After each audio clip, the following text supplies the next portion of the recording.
বিরোধী কেন্দ্রীয় সরকারের নীতি বাতিল করতে হবে, এই সময় আইন বাতিল করতে হবে।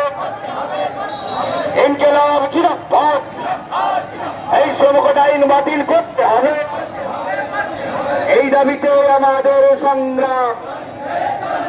ইনকিলাব জিন্দাবাদ, ইনকিলাব জিন্দাবাদ, ইনকিলাব